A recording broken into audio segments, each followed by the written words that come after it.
Dumako tayo po dito sa, eto po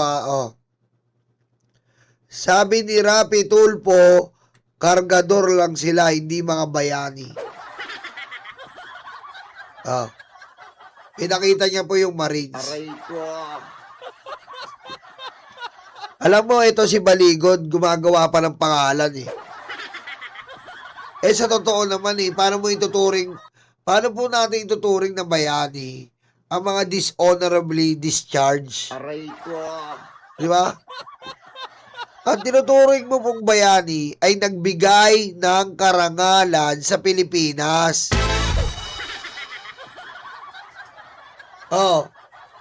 Ang bayani yon, pero ang mga dishonorably discharged, natanggalan ng karangalan, ay hindi bayani yon. Aray ko. Di ba? Basic ang nagbibigay ng karangalan sa Pilipinas, nagbibigay ng honor sa Pilipinas ay bayani. Pero sa word nila, dishonorably discharged, anong pagkabayani doon? Aray ko.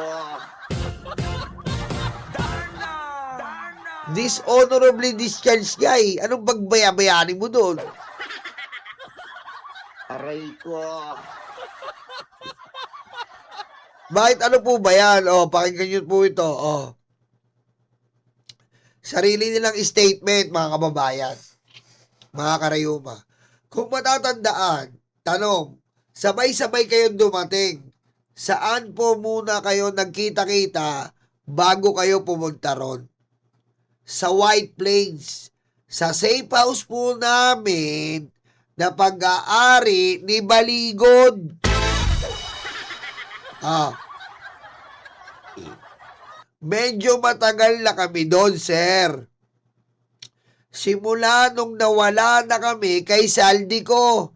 Sino nagkikater? Sino nag-aalaga? Sino nagpapalamon? Sino ang, tinitiran? Si Baligod. Ulitin ko. Sa White Plains. Sa safe house po namin na pag-aari ni Baligod. May safe house po sila. Doon sila nagtitraining ng script.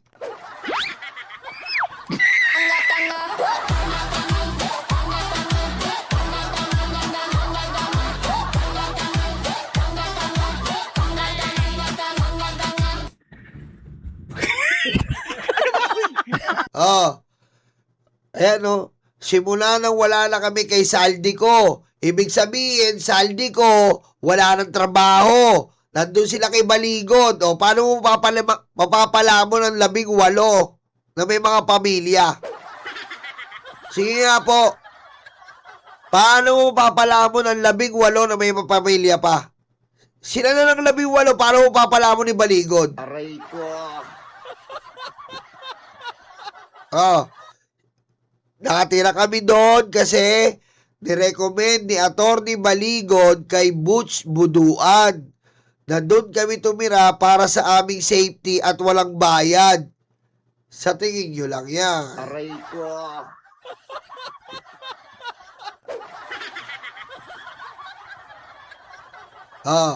Eto na. Sa pagkakaalam ko, sir, pag-aari ang compound na ito ni Atty. Baligod. Kanino may-ari? Sino may-ari ng compound? Si Baligod. Malinaw na malinaw sa statement. Si Baligod po may-ari. Pinapatira kami doon habang kasalukuyang humaharap kami sa isyong ito. Aray ko. Ibig mo sabihin, habang may issue ito, itong flood control, sasakyan nila to, doon sila nakatira, doon sila lumalamon. Ano mangyayari? Wala na silang trabaho kay Saldi ko, saan sila kukuha ng ikinabubuhay?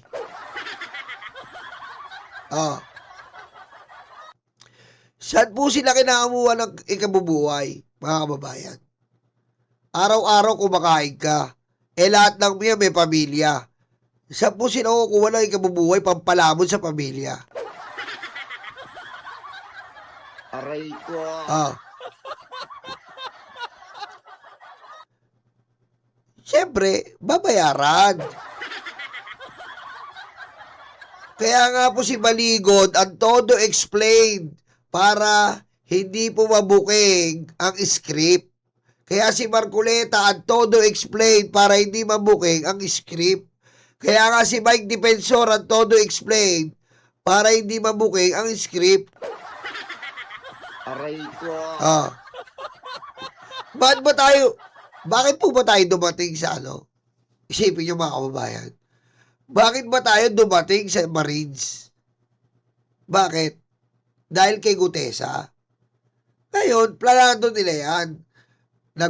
Tinimplahan muna nila ng Gutesa para matimpla nila ang taste ng tao. Titignan nila kung kakagatin ba ng tao. Ngayon, kinagat ng mga troll farm. Pagkagat po ng mga troll farm, ayan na, nag-imbento na ng 18 Marites Cargador. Aray ko. Diba? Nag-imbento na. Kasi walang kikinabubuhay itong mga to. Si Mike Defensor lang, tigli 5 milyon. Aray ko. Diba? O ano pa? Ano sabi ng eto talaga po? Eto po ang legit Marines. O. Naawa nga ako sa kanila eh. Kasi nagagamit lang ang 18 Maleta Boys. Nagagamit lang, nakikita naman natin kung paano eh. Ginagamit lang sila ng gustong mag-destabilize. Yan po ang legit na Marine, si Colonel Kerubin. Medal of Valor yata to, Medal of Honor, ganun. Yan po ang legit na Marines. At from the legit na Marines, ang kanyang komentaryo, nagagamit lang itong mga hayop na to. Nagagamit lang tong mga hayop na to. Kasi nga po, ang katotohanan, eto pong mga hayop na to ay ano, bayaran. Bayaran po.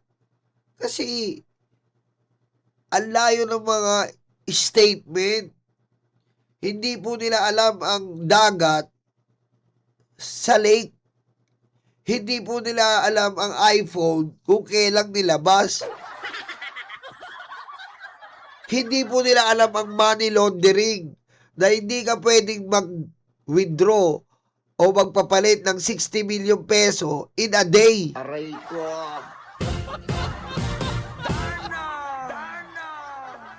At hindi nila alam na ang 800 billion peso Aray ko. ay hindi pwede na ilang buwan lang. Aray ko. Bobo, di ba?